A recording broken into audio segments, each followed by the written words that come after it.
So what is risk reward ratio and how to manage. तो सबसे पहले हम लोग रिस्क को कैसे मैनेज कर सकते हैं इसके बारे में जानकारी जानने वाले हैं, और बाद में रिस्क और रिवॉर्ड रेशियो क्या होता है इसके बारे में हम लोग जानकारी जानने वाले हैं। तो सबसे पहले हम लोग जान लेते हैं रिस्क को हम लोग कैसे मैनेज कर सकते हैं।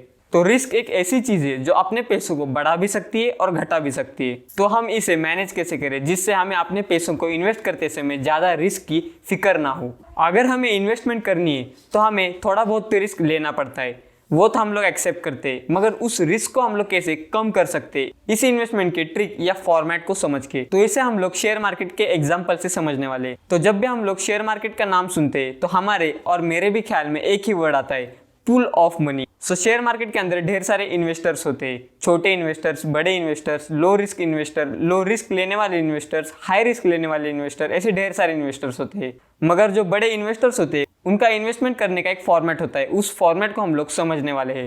तो वो जो बड़े इन्वेस्टर्स होते हैं वो ज्यादातर 2% के ऊपर की रिस्क नहीं लेते। तो 2% की रिस्क मतलब क्या? अगर आपके पास 1 लाख रुपीज है, नहीं तो 10,000 रुपीज है, तो उस समय हमें इन्वेस्ट करते समय 2% के ऊपर की रिस्क नहीं लेनी चाहिए।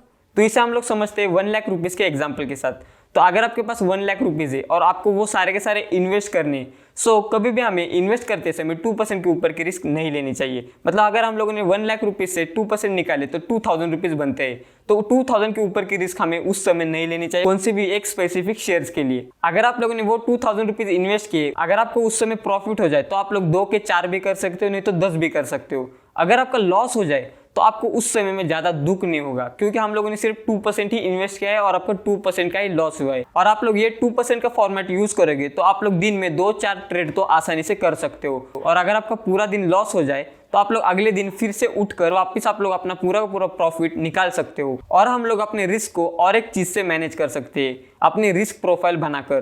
तो रिस्क प्रोफाइल मतलब क्या है आइए बताता हूँ। आपकी एज, आपकी रिस्पॉन्सिबिलिटी, आपकी इनकम, सेविंग्स, इन सभी को मिलाकर आपकी रिस्क प्रोफाइल तैयार होती है। तो इसके ऊपर हम लोग कभी दूसरे वीडियो में बात कर लेंगे। तो अब हम लोग जान लेते हैं रिस्क रिवॉर्ड रेशियो मतलब क्या। सो जो शेयर मार्केट में बहुत समय से इन्वेस्ट कर रहे हैं वो अपने रिस्क रिवॉर्ड रेशियो को समझ कर ही इन्वेस्ट करते हैं। अगर आपके पास बहुत अच्छा सा सेटअप हो, नहीं तो आप लोग टेक्निकल एनालिसिस करके ट्रेड कर रहे हो, तो फिर भी आपके चांसेस होते हैं 70% आप लोगों का वो टेक्निकल एनालिसिस करेक्ट आ सकता है।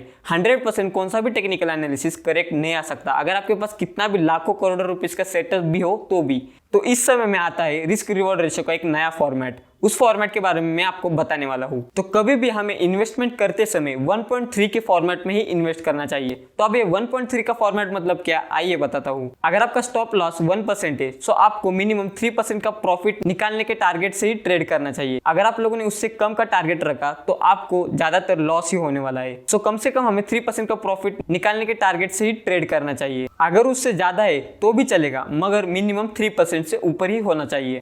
तो आइए इसे हम लोग एक एग्जांपल से समझ लेते हैं। अगर आप लोगों ने कौन सा भी एक स्टॉक लिया है, ना तो ट्रेड लिया है, सो उसका स्टॉप लॉस 1,000 रुपीज है, सो आपका मिनिमम 3,000 रुपीज का प्रॉफिट का टारगेट ही होना चाहिए। मतलब आपका टारगेट स्टॉप लॉस से कम 3 गुना होना चाहिए। तो ये 1.3 का फॉर्मेट इतना इंपॉर्टेंट क्यों है? अगर हम लोगों ने 1.1 के फॉर्मेट में इन्वेस्ट किया तो क्या हो सकता है, आइए उसके बारे में मैं आपको बताता हूँ क्यों इतना इंपॉर्टेंट है 1.3 का फॉर्मेट। अगर आप 1,000 रुपीज इन्वेस्ट करते हो और आप लोगों ने मिनिमम 2,000 रुपीज का टारगेट रखा है और आपने 2,000 रुपीज का प्रॉफिट निकाल भी दिया, फिर भी आपको उस 2,000 रुपीज का कुछ भी बेनिफिट नहीं होने वाला। क्यों? तो हमारी या आपकी टेक्निकल एनालिसिस 70% करेक्ट बताती है और आप लोगों ने 10 ट्रेड किए हैं, उसमें से 3 ट्रेड लॉस में चले गए हैं, तो आपके पास बचते हैं ओनली 7 ट्रेड्स। 7 ट्रेड्स मतलब आपका 7 बार प्रॉफिट हुआ है और 3 बार लॉस हुआ है। तो उस प्रॉफिट में से ब्रोकरेज टैक्स अगर हम लोगों ने कट कर दिया तो आपको 4,300 रुपीज कट करना पड़ेगा। और बचे हुए पैसों में से अगर आप लोगों ने इलेक्ट्रिसिटी, इंटरनेट बिल कट कर दिया